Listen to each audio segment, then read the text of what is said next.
Capstone project as a thesis and research group. Based from CHED Memorandum Order Number 25 Series of 2015, the thesis Capstone project are required for candidates for graduation in all computing programs.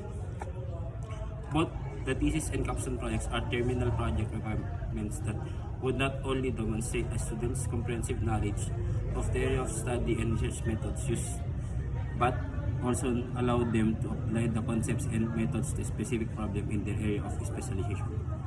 What is thesis? It is a report of scholar upon some piece of research which he or she has completed. In the area of computing, it is defined as a technical report on a systematic investigation of a problem that can be solved using computing.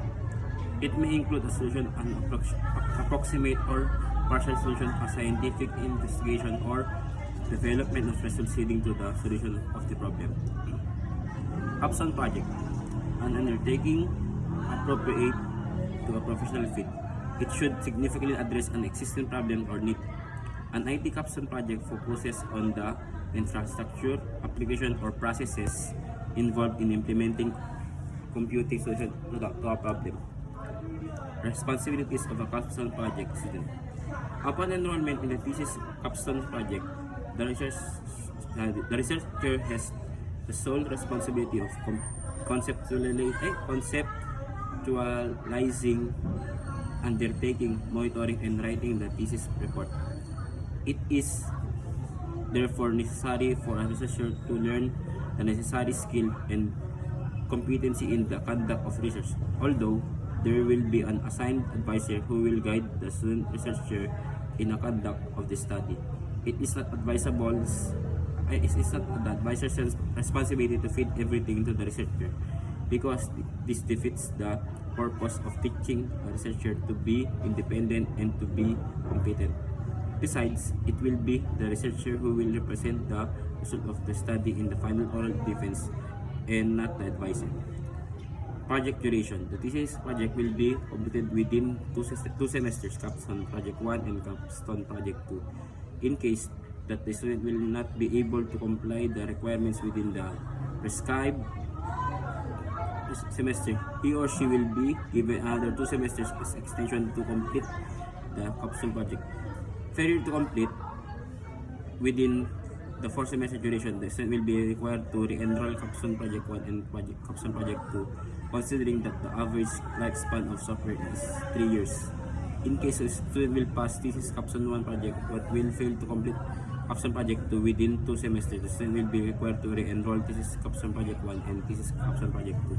Project group composition. The Capstone project group will be composed of almost 3 members, depending on the complexity of the project. The student will be allowed to choose their group members, but still the subject teacher has the final decision to approve the said group depending on the capability of member of the group. Project advisor.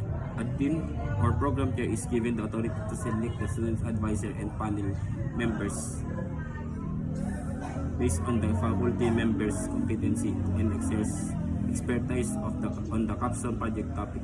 The selection of advisor for the capstone project will be limited to those faculty members from the ICT.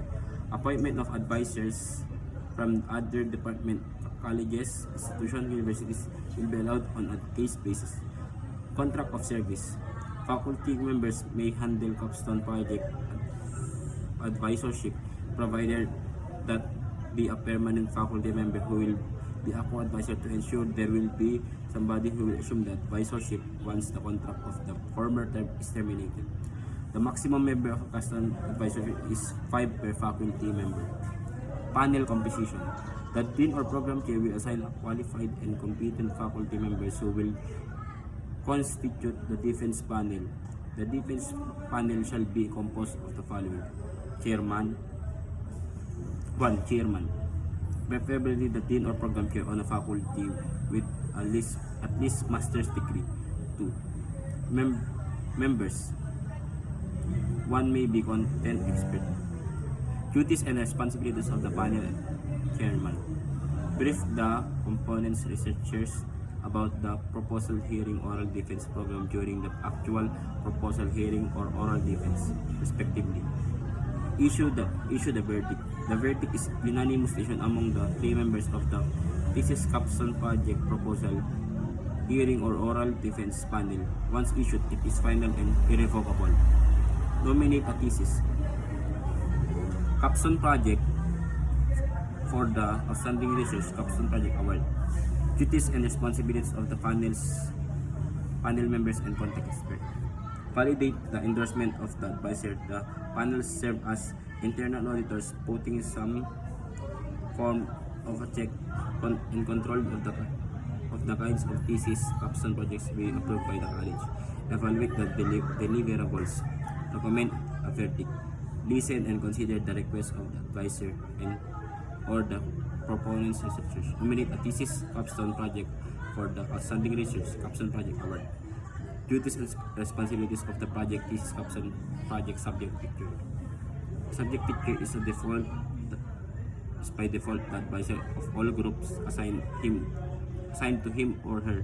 Announce research capstone area as the start of each semester to the students. Conduct general meetings with the students to discuss the capstone project guidelines, policies, and deliverables, and to allow the student to raise and clarify issues. Select proposal hearing and oral defense panel for each team. Schedule research capstone projects such as the deadlines of the deliverables and proposal hearing and oral defense sections. Duties and responsibilities of the project thesis capstone project subject again. Post schedules, proposal hearing and oral defense guidelines, requirements, guidelines, and other announcement. Furnish every member of the proposal hearing and oral defense panel will hold the necessary capstone project documents before the proposal hearing or oral defense. File at least one copy of the proposal hearing and oral defense panel's evaluation, including revisions and the revise and approve deliverables at every stage of the research. Submit collated grades of student under his or her section for that term. Duties and responsibilities of the advisor.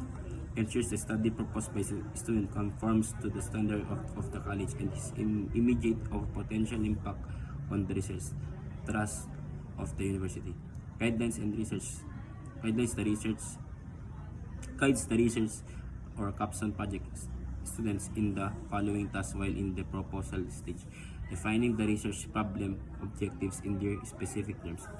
Building a working bibliography for research. Identifying variables and formatting hypotheses if any. Determining research design. Population to be studied.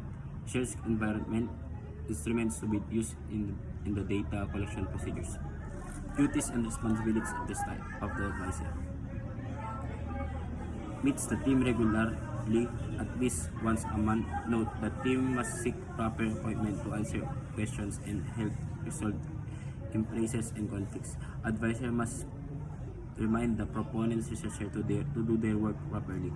Reviews thoroughly and develop deliverables of every stage of the research or capstone project to ensure that they meet the department standards. The advisor may also require his or her proponents and researchers to submit progress reports regularly. Recommends the proponents researcher for proposal hearing and oral defense. Advisor should not sign the proposal hearing notice that the oral defense if he or she not believes the proponents researchers are not yet ready for proposal hearing and oral defense respectively. Thus, if the proponent's researchers is failed to his duties and responsibilities of the advisor. Clarifies points during the proposal hearing and oral defense. Ensures that all required revisions are incorporated into the appropriate documents and or of the software. Keeps informed of the schedule or research capstone project activities, required deliverables and deadlines. Recommends to the proposal hearing and oral defense panel the nomination of his or her research capstone project for an award. As a special advisor, he or she is responsible to a provider, an encourager, a dictator, a pushy boss, a connector, and an employee agency. This is capstone project presentation. As recommended by the Philippine Society of IT Education, PSITE. Research committee public presentation is required. It should be a school-based presentation open for public viewing. Thesis capstone project turnover. Project turnover is limited to the software developed, not including the equipment used during implementation as stated in the MOU. In the event that the student willing to donate the equipment, it must be stated in the MOU.